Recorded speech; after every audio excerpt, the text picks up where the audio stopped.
Questões de Família, com José Eduardo Coelho Dias.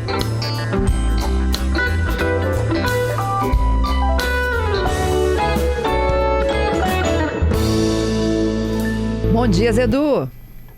Bom dia, Fernanda. Bom dia aos nossos queridos ouvintes da Rádio CBN.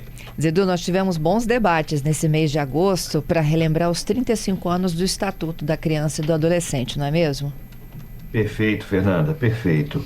E eu acho que uma das coisas assim que ficou mais evidente, né, é de que o Estatuto ele existe, ele contempla inúmeras das questões que a gente levantou aqui, né?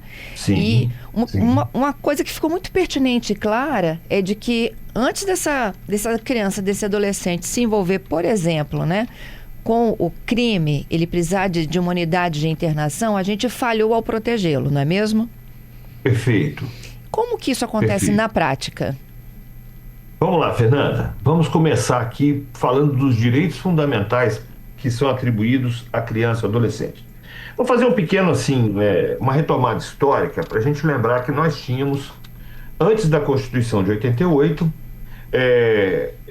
no ordenamento jurídico anterior, nós tínhamos o chamado Código de Menores. O Código de Menores visava a punição, basicamente a punição, ainda que se falasse em reformatórios, ainda que se falasse em coisas assim, no fundo a gente tinha uma pegada mais punitiva do que protetiva. O Estatuto da Criança e do Adolescente vem e muda essa visão. A gente começa a perceber que aqueles dispositivos previstos lá na Constituição que vão tratar da proteção da criança e do adolescente precisam ser colocados em vigor, precisam efetivamente operar. A gente começa a entender a criança como criança e o adolescente como adolescente, como seres humanos em formação e que precisam do amparo do adulto. O filhote do ser humano, o filhote do bicho humano é o mais frágil. Fernanda, a girafa dá a luz e a girafinha com aquelas pernas compridas já sai andando, já sai procurando mamar. O filhote do bicho humano, se não for pego no colo e colocado junto ao seio da mãe, ele vai morrer de fome, ele não tem preparo nenhum. E isso vai até a juventude, pelo menos, entende, Fernanda? Que esse apoio, não só material, no sentido de comida, mas o apoio no sentido de indicação, de guiar, de inserir a criança e o adolescente no universo simbólico do adulto. E quando eu falo do universo simbólico, eu estou falando do cumprimento das regras, de entender que existem normas, leis, entender que existem princípios a serem seguidos. E é isso que as famílias devem fazer em benefício dos seus filhos.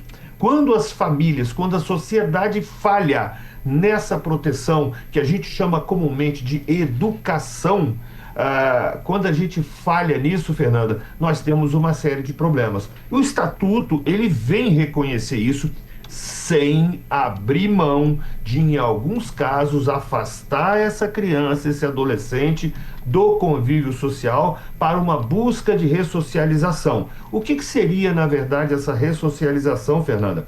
Essa ressocialização seria exatamente tentar suprir aquilo que a sociedade, que as famílias, no momento adequado, oportuno e pelo menos lógico, né, não conseguiu oferecer. E aí nós vemos, por exemplo, que o Estatuto traz alguns direitos e garantias fundamentais, como o direito à vida e à saúde.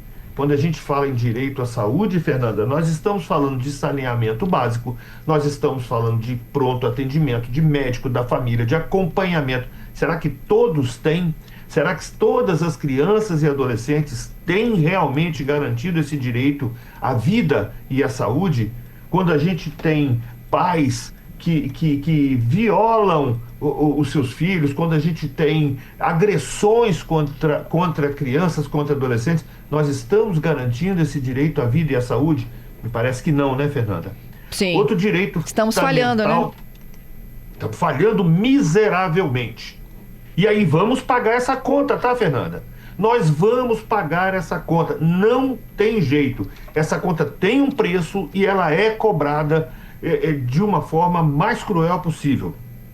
Outro direito fundamental da criança e do adolescente, que é prevista lá no artigo 15, a partir do artigo 15 do Estatuto, direito à liberdade, ao respeito e à dignidade. Nós vimos agora, há poucos dias, um youtuber, né? Um influenciador que fez uma denúncia severa, muito severa, de crianças que estavam sendo desrespeitadas na sua dignidade. Não é verdade, Fernanda? Sim, a adultização, né? Oi? O debate da adultização.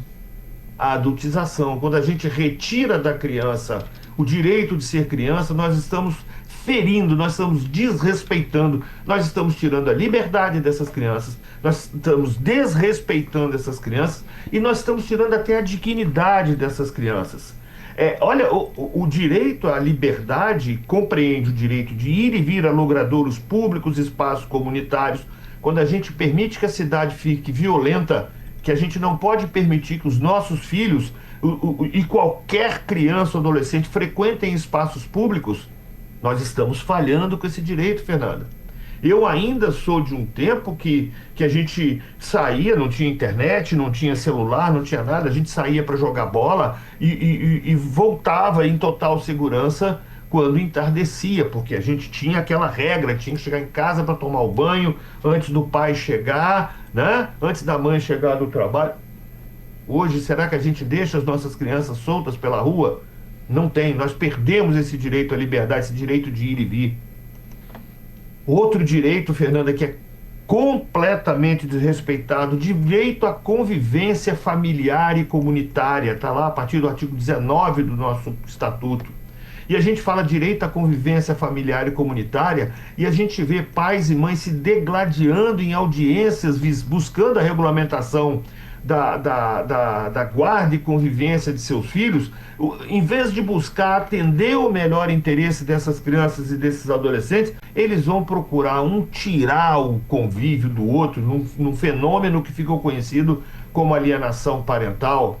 Quando a gente impede o acesso aos parentes sem justificativa, é claro que quando esse parente se traduz numa ameaça, nós temos que tirar, né? Quando a gente viola, por exemplo, a fila de adoção nos procedimentos onde isso é possível, quando a gente nega às crianças aqueles direitos fundamentais que estão lá a partir do artigo 53 do Estatuto, que é o direito à educação, à cultura, ao lazer, ao esporte. Será que nós estamos garantindo isso para as nossas crianças, Fernanda?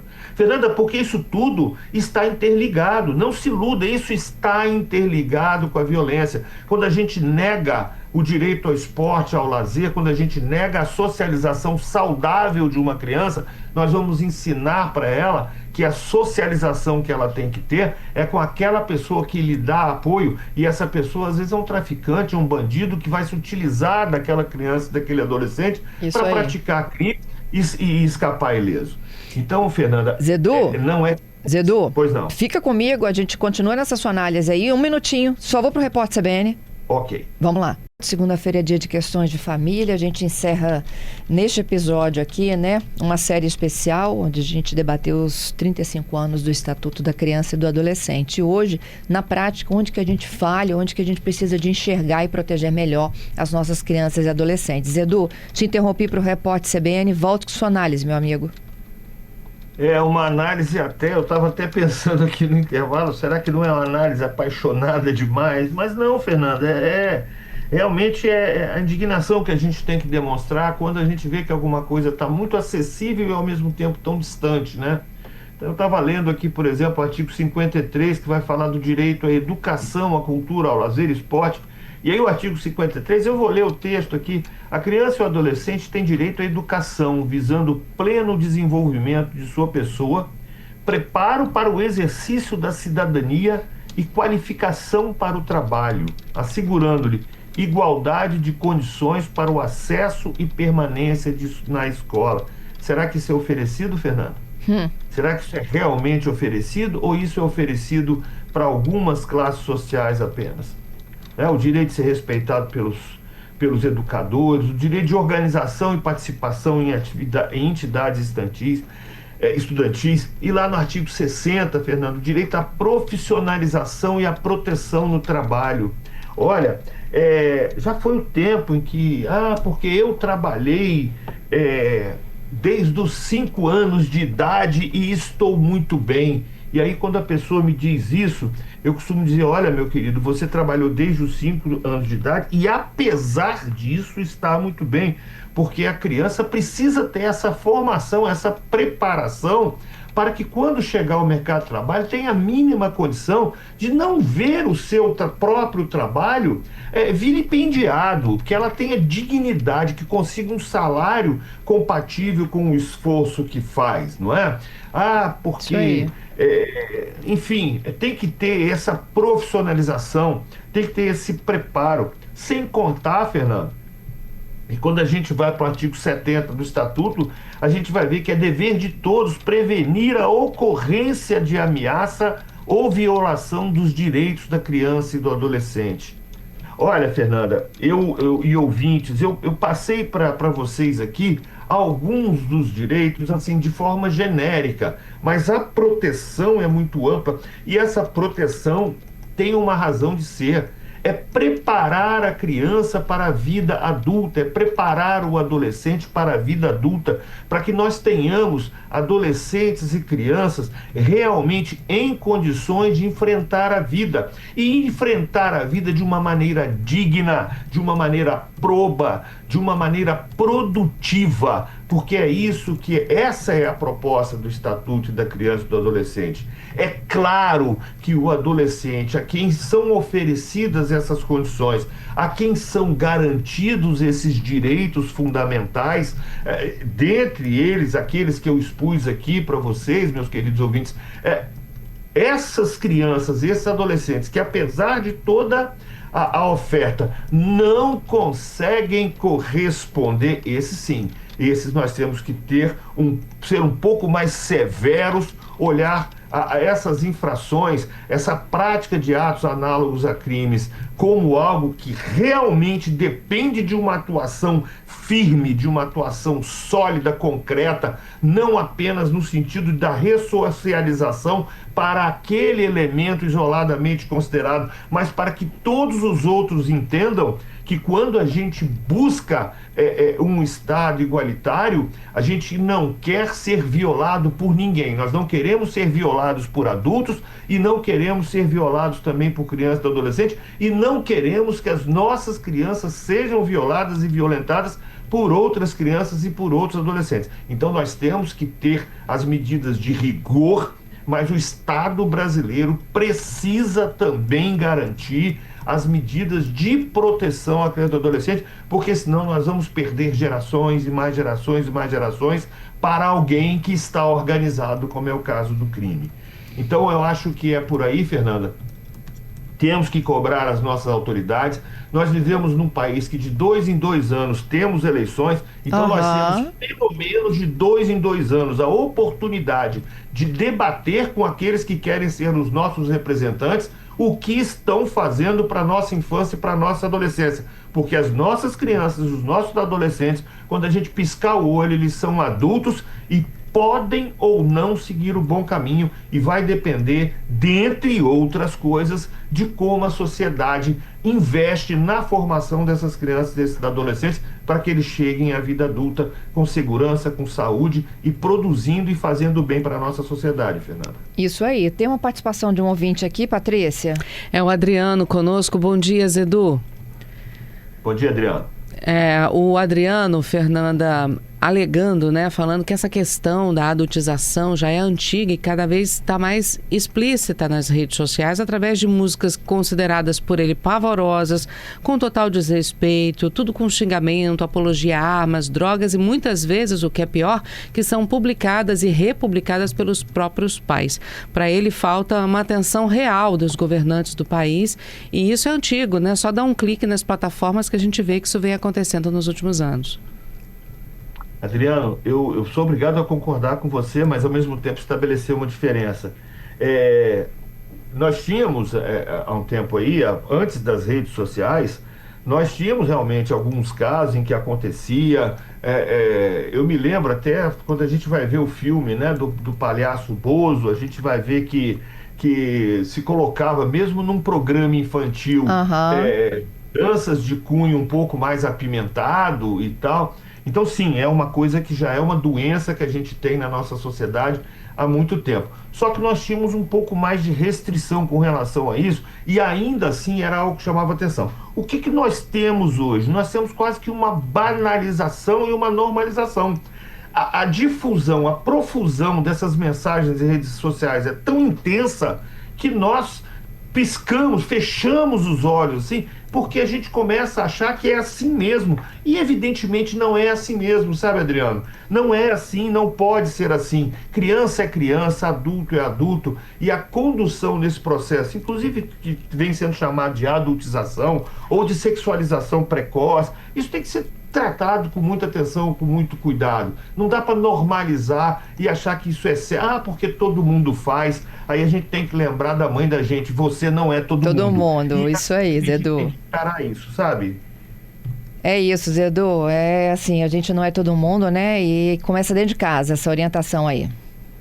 Perfeito. E que a gente seja capaz, enquanto sociedade, de dotar as famílias e todas as famílias, daquela família de classe A para aquela família de classe D e E, enfim, qualquer família, para que todas as famílias do Brasil, de Vitória, do Espírito Santo, que todas as famílias tenham condições de bem criar os seus filhos, investir na educação, na alimentação, na saúde e principalmente na vida afetiva, ter o contato, ter a troca de afeto com os seus filhos,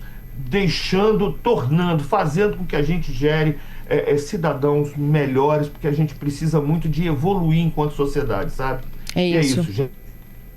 E, Zedu, eu queria encerrar também, eu lembro que a nossa série começou com um episódio envolvendo a briga do tráfico na região de 1º de Maio e a morte da Sofia, 15 anos. Isso. Eu encerro essa nossa série deste mês com a morte da Alice, 6 anos na Serra. Duas crianças que não tinham nada a ver com isso.